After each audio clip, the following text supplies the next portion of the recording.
कहानी की शुरुआत में हम लीजा नाम की एक टीचर को देखते हैं जो मैथ्यू नाम के लड़के को गिटार बजाना सिखा रही थी और इसी दौरान वो अपने हाथों की कलाकारी से मैथ्यू की दोनों टांगों को फैला देती है और उसके बीच एक लंबा सा गिटार रख देती है। लेकिन इस दौरान लीजा मैथ्यू को कुछ इस तरह से टच करती है कि मैथ्यू आउट ऑफ कंट्रोल होने लगता है और यहाँ पर वो खुद पर काबू न पाकर अपने टीचर को किस कर देता है और उसके ऐसा करते ही टीचर उस पर गुस्सा होकर चिल्लाने लगती है कि आखिर तुमने मेरे साथ ये क्या किया, क्योंकि मैं एक शादीशुदा औरत हूँ और तुम मेरे साथ ऐसा नहीं कर सकते। अब लीजा उस पर काफी ज्यादा चिल्ला रही होती है। इसकी हल्की आवाज सुनकर इसका पति यहाँ आकर पूछता है आखिर यहाँ पर झगड़ा क्या चल रहा है, लेकिन देखते हैं कि इसके आने के बाद लीजा अपने पति पर ही गुस्सा उतारने लगती है और मैथ्यू को डांट कर यहाँ से जाने के लिए कहती है और मैथ्यू यहाँ से जाते जाते अपने टीचर को सॉरी बोलता है। अब मैथ्यू के जाते ही लीजा का पति लीजा के पीछे से आकर वही स्टिक से उसकी गर्दन को जकड़ देता है और उसे बुरा भला बोलते हुए कहता है तुम्हारी हिम्मत कैसे हुई अपने स्टूडेंट के सामने मेरी बेइज्जती करने की। जिसके बाद हम देखते हैं कि लीजा को स्टिक से चोट लग जाती है। अब इतना सब कुछ होने के बाद लीजा मैथ्यू के घर जाती है और इस दौरान मैथ्यू अपने घर पर बिल्कुल अकेला होता है, जहाँ पर मैथ्यू लीजा के चेहरे पर वो चोट का निशान देखता है तो वो समझ जाता है कि इसके साथ क्या हुआ होगा और लीजा भी मैथ्यू को सारी सच्चाई बताती है।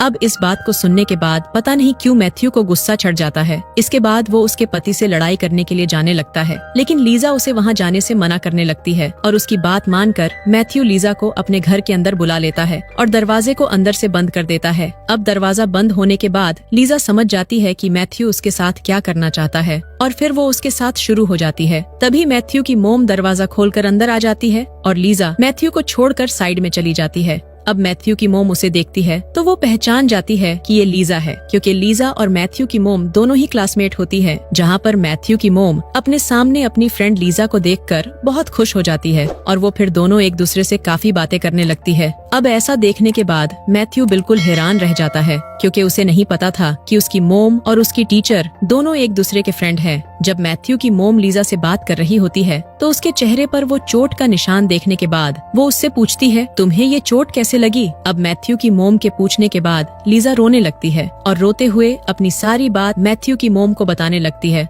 अब इतना सब कुछ जाने के बाद मैथ्यू की मोम लीजा से बोलती है कि तुम हमारे घर पर रहो जब तक तुम्हारा पति तुम्हें खुद लेने नहीं आता। इस बात को सुनने के बाद मैथ्यू और भी ज्यादा खुश हो जाता है और वो फौरन लीजा के पास जाकर बोलता है आइए मैं आपको आपका रूम दिखा दूं। जिसके बाद मैथ्यू सीधा लीजा को रूम के अंदर लेकर आता है और लीजा जैसे ही रूम के अंदर आती है तो मैथ्यू दरवाजा बंद करके फिर से लीजा के साथ किस करने लगता है। लेकिन इस बीच फिर से मैथ्यू की मोम आकर बोलती है कि मुझे कमरे की सफाई करनी है। इससे मैथ्यू काफी ज्यादा गुस्सा होकर उन्हें बाहर भगा देता है और उसकी मोम के जाते ही मैथ्यू लीजा के साथ इंटीमेट होने लगता है और उसे ऐसा करते हुए उसकी मोम पीछे से देख लेती है। जिसके बाद रात को हम देखते हैं कि लीजा का पति घर पर आया हुआ था और वो मैथ्यू से बातें करने लगता है। तभी यहाँ पर हमें पता चलता है कि मैथ्यू की मोम ने ही लीजा के पति को यहाँ पर बुलाया है। अब मैथ्यू के पूछने के बाद उसकी मोम उसे बताती है कि मैं नहीं चाहती कि तुम्हारा फ्यूचर खराब हो, वो भी एक शादीशुदा औरत के साथ, इसलिए मैंने इसके पति को यहाँ पर बुला लिया। अब इतना सुनते ही मैथ्यू को सारी बात समझ आ जाती है कि उसकी मोम को उसके अफेयर के बारे में पता लग चुका है। अब इतना सब कुछ हो जाने के बाद मैथ्यू अपनी मोम पर बहुत गुस्सा होता है और मैथ्यू अपनी मोम को कहता है कि आपको नहीं पता उसका पति कितना बुरा इंसान है, ये हमेशा मेरी टीचर को मारता है।